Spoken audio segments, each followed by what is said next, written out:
Саламатсыздар ма, құрметті тыңдармандар? Орысша оңай каналына қош келдіңіздер. Бүгінгі сабақтың тақырыбы формулы общения. Сәлемдесудің, қарым-қатынастың формулалары. Бүгін мына жаңа сөздермен танысып үйренесіздер. Сәлемдесу, приветствие, тіл қатысу, обращение, танысу, знакомство, түсінісу, понимание, өтініш, просьба, алғыс, благодарность, қабылдамау, отказ, несогласие, кешірім сұрау, извинение.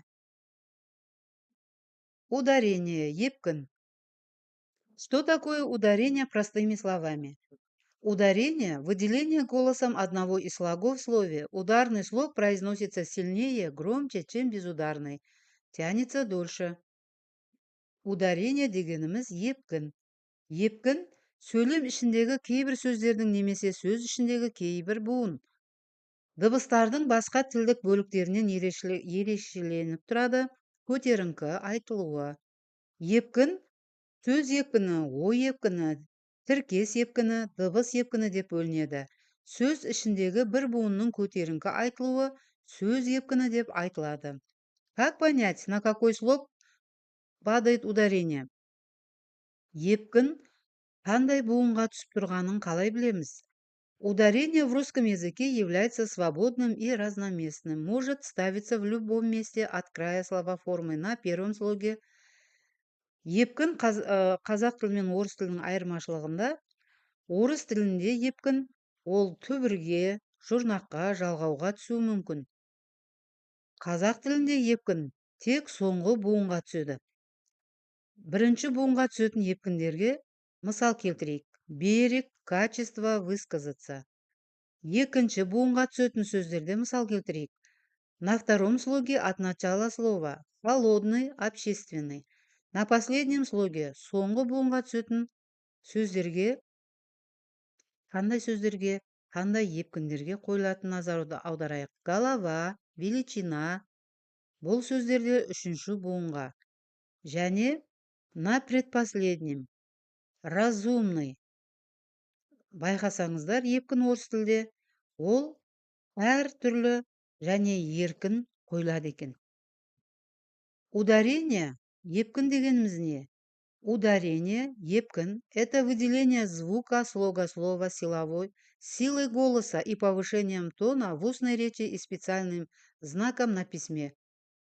Епкін – ол дыбысқа, немесе буынға, немесе сөзге дауысты күшпен айтылатын ауызша және де жазбашада өзінің сол буынның үстінде қара сызықша белгісі болады.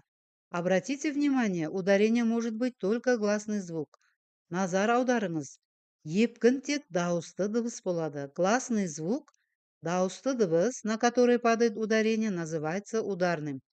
Епкін түскен буынды епкінді деп атаймыз. Ударный звук. Все гласные звуки, остальные безударные. Епкін түспеген буындарды епкінсіз буындар деп атаймыз. Как определить ударение? Ударное слово или безударное? Епкінді сөз ба, епкінсіз екен қалай аударамыз? Ударный слог звучит длиннее, громче и выше, чем другие слоги в слове. Слоги, содержащие звуки шва, редко бывают ударными.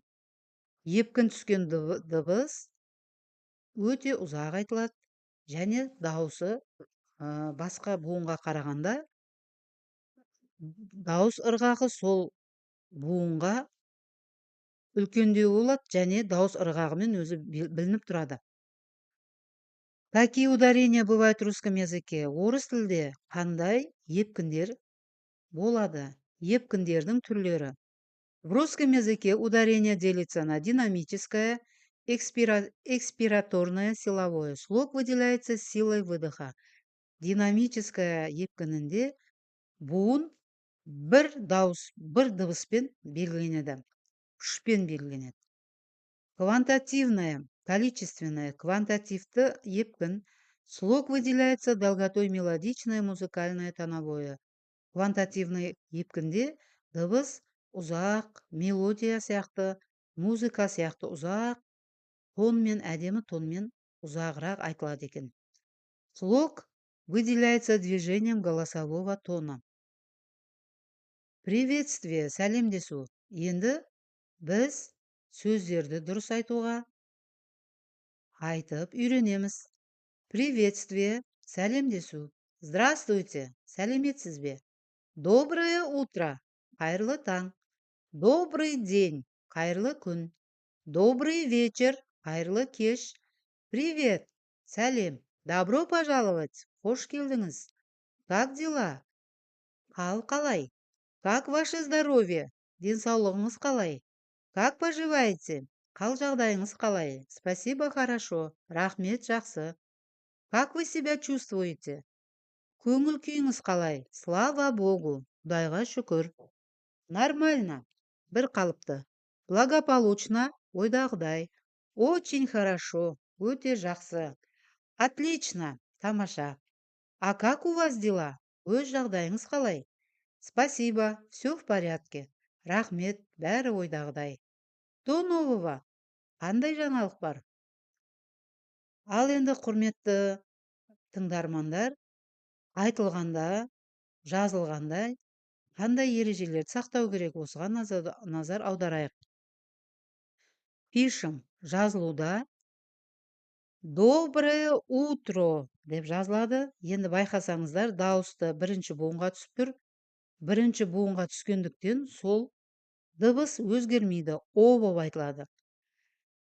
Екінші буын о дауысты дыбыс енді епкін түспегендіктен безударный звук а деп оқылады. Утро бірінші епкінге түсіп тұр, ударный звук. Екінші буын о безударный. Епкін түспегендіктен бұл о дыбысы а деп оқылады. Енді қараймыз. Жазылуда доброе утро, ал біз қалай естиміз? Доброе утро деп айтамыз. Добро пожаловать. Жазылған кезде добро, екінші буын епкінді о, бірінші буын епкін түспегендіктен а деп айтылады. Добро пожаловать. Пожаловать. Екінші буын епкінді аға түсіп тұр. Бірінші және үшінші буындарда епкін түспегендіктен о әріптері а әріптері болып айтылады. Добро пожаловать. Здоровье. Екінші буынымыз епкінді о өзгермейді, о болып айтылады. Бірінші буын а деп айтылады. Здоровье. Хорошо. Үшінші буын епкінді оға түсіп тұр. Ал бірінші екінші буындар епкін түспегендіктен а деп аталады. Хорошо. Спасибо. Екінші буын епкінді и, үшінші буынға епкін түспегендіктен а деп өзгеріп, а деп айтылады, жазылғанда о деп жазылады. Спасибо, спасибо. Осы ережені жазып алыңыздар. Естеріңізге сақтап алыңыздар. Обращение, тіл қатысу. Дедушка, бабушка, садитесь. Ата, әже, отырыңыз. Дочка, это место свободно? Қызым, мына орын бос па? Сынок, где здесь? Балам, қай жерде? Извините, где находится? Кешіріңіз, қайда орналасқан? Девушка, подскажите, пожалуйста. Қарындас, айтып жіберіңізші. Молодой человек, жігітім, інішек. Можно ли спросить? Сұрауға бола ма? Покажите мне. Маған көрсетіңізші. Дамы и господа, ханымдар мен мырзалар. Уважаемые гости и коллеги, қадірлі қонақтар, әріптестер. Дорогой, қымбаттым. Обращение біз үлкендерге орын береміз көліктерде. Сол кезде біз оларға тіл қатысамыз. Знакомство, танысу. Жаңа сөздермен таныс болыңыздар. Познакомьтесь. Давайте знакомиться. Танысып қойыңыздар. Можно с вами познакомиться? Сізбен танысуға бола ма? Можно узнать ваше имя, отчество? Сіздің аты жөніңізді білуге бола ма? Разрешите представиться? Менің есімім. Меня зовут? Менің есімім. Менің есімім. Очень приятно, өте жақсы. Я давно хотела с вами познакомиться. Көптен бері сізбен танысқым келіп жүреді. Вы знакомый? Сіз танисыз ба? Мы знакомы давно. Біз бұрыннан таныспыз. Когда вы познакомились? Қашан таныстыңыздар? Мы познакомились недавно. Біз жақында таныстық. Позвольте представить вам моего друга, коллегу, супругу. Өз досымды таныстыруға рұқсат етіңіз. Әріптесімді, зайыбымды. Я хочу познакомить вас. Мен сізді таныстырғым келеді. Как вас зовут? Сіздің атыңыз кім? Простите, как вас зовут? Кешіріңіз. Атыңыз кім дедіңіз? Я вас знаю. Мен сізді білемін. Я сразу у вас узнал. Мен сізді бірден таныдым. Я не узнал вас. Мен сізді танымай қалдым. Я вас где-то видел. Не узнаешь меня? Мен сізді бір жерде көрген сияқтымын. Сен мені танымадың ба? Рад с вами познакомиться. Сізбен танысқаныма қуаныштымын. Я тоже рада познакомиться. Мен де сізбен танысқаныма қуаныштымын. Понимание, келісу. Да, я. Да, конечно. Я, әрине. Хорошо, ладно. Жақсы, жарайды. Разумеется, можно. Әрине болады. Договорились. Келістік. Я не возражаю. Мен қарсы емеспін. Я не против. Қарсылығым жоқ. Я согласен. Мен келісемін. Совершенно верно. Әбден дұрыс. Действительно. Шынында да, расында да. Именно, дәл солай. Ты прав. Сенікі дұрыс. Мы согласны с вашим предложением. Сіздің ұсынысыңызбен келісеміз. Я тоже так думаю. Мен де солай ойлаймын. Мы уверены в этом. Біз бұған сенімдіміз. Обязательно, міндетті түрде. Хорошая идея, жақсы идея. Это очень удобно, бұл өте ыңғайлы. Пусть будет по-вашему.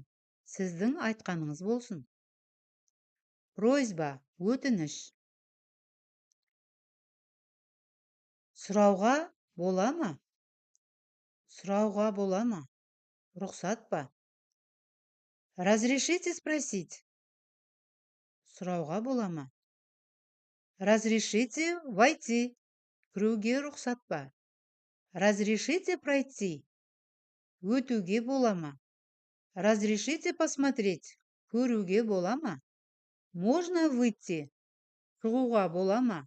Входите, кіріңіз. Проходите, өтіңіз. Садитесь, отырыңыз. Разрешите уйти? Уехать. Кетуге рұқсат етіңізші. Подождите, пожалуйста. Күте тұрыңыз. У меня к вам просьба. Менің сізге өтінішім бар еді.